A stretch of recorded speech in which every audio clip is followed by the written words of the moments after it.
Connaissez-vous le Yakumonogatari Kaidankai? Les origines de ce jeu japonais sont assez troubles, mais il semblerait couramment admis qu'il date de l'époque Edo, une période qui se déroule de 1603 à 1868, qu'il servait principalement comme révélateur de courage pour les jeunes samouraïs. Le but? Dès la tombée de la nuit, au milieu de 100 lumières, raconter 100 histoires angoissantes ou anecdotes d'horreur qui nous seraient personnellement arrivées, une par source lumineuse, qu'elle soit anden, une ancienne lanterne japonaise, ou bougie, et après chaque récit, souffler une flamme. À la 100e, un être surnaturel devait se révéler. Si au début c'était une activité aristocratique, très vite elle s'est démocratisée, parce que peu importe la classe sociale, les jeunes de tout temps ont toujours voulu se prouver leur courage. Et c'est comme ça que ce rituel a survécu à travers les siècles et est parvenu jusqu'à nous. Bonjour, je suis Loli, votre hôte, conteuse depuis de nombreuses années, podcastrice depuis 5 ans et passionnée par le Japon depuis ma plus tendre enfance. C'est moi qui vous accompagnerai tout au long de ce podcast en vous racontant ces différents récits, créés pour vous faire frissonner, ou pire encore. Alors installez-vous confortablement et mettez-vous à l'aise. Fermez les yeux et imaginez-vous en plein cœur de l'été nippon. La chaleur moite, étouffante, la sensation du yukata sur votre peau, le crissement des insectes nocturnes, le bruissement de la ville au loin, parfois le cri d'un oiseau sauvage. Sous vos genoux, la sensation rugueuse d'un plancher poli par les ans.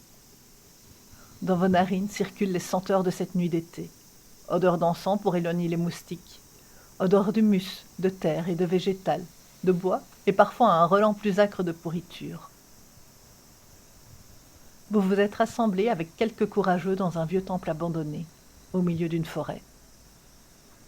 Arrivés en fin d'après-midi, vous vous êtes installés, avez pris un bon repas tous ensemble, bu quelques bières et saké, installé le grand miroir et préparé les 100 bougies qui vous serviront au rituel. Alors que le soleil était encore bien présent, vous faisiez les fiers à bras, fanfaronnant à base de « Moi, si l'esprit se montre, je lui montrerai qui est le chef », tout en roulant des mécaniques, même pas peur. Mais maintenant que la nuit est tombée et que la lune, brillant par son absence, n'est pas présente pour vous éclairer, vous vous sentez moins sûr de vous. Vous allumez une à une les bougies pour chasser pénombre et peur. Mais ça ne fonctionne pas autant que vous le voudriez. D'ailleurs, les poils qui commencent à se dresser sur vos bras et les picotements sur votre nuque sont là pour vous rappeler que vous n'êtes pas une créature de la nuit, juste un invité de celle-ci.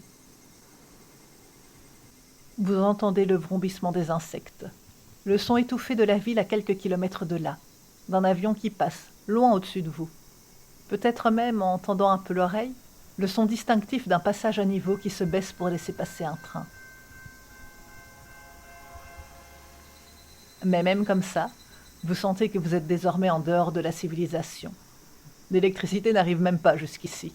L'eau courante? Pourquoi faire dans un sanctuaire abandonné depuis des années? Perdu hors du temps, présent pour les histoires et le frisson qu'elles vont vous procurer, vous regardez la fumée de l'encens s'élever en volutes paresseuses. Les 100 bougies et lanternes allumées tout autour de vous vous rassurent. Dans cette pièce, on y voit comme en plein jour. Enfin, pour le moment. Le saké circule de verre en verre et vous en prenez une rasade pour vous donner du courage.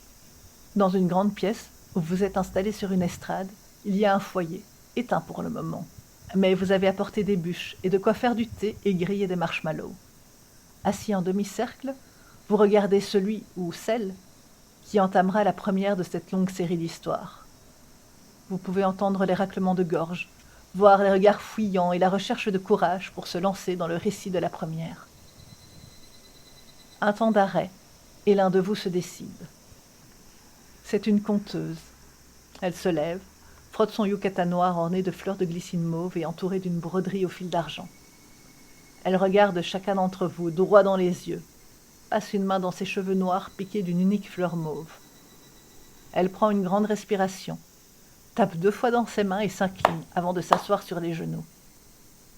Elle prononce la formule rituelle qui ouvre toute histoire d'horreur. Mukashi Mukashi, Hyaki Yako.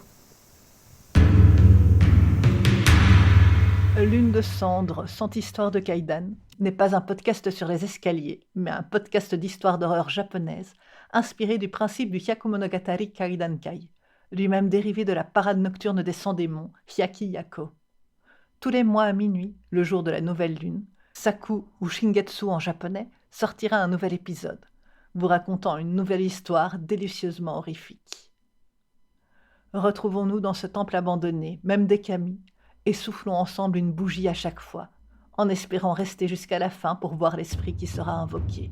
Allez, au mois prochain!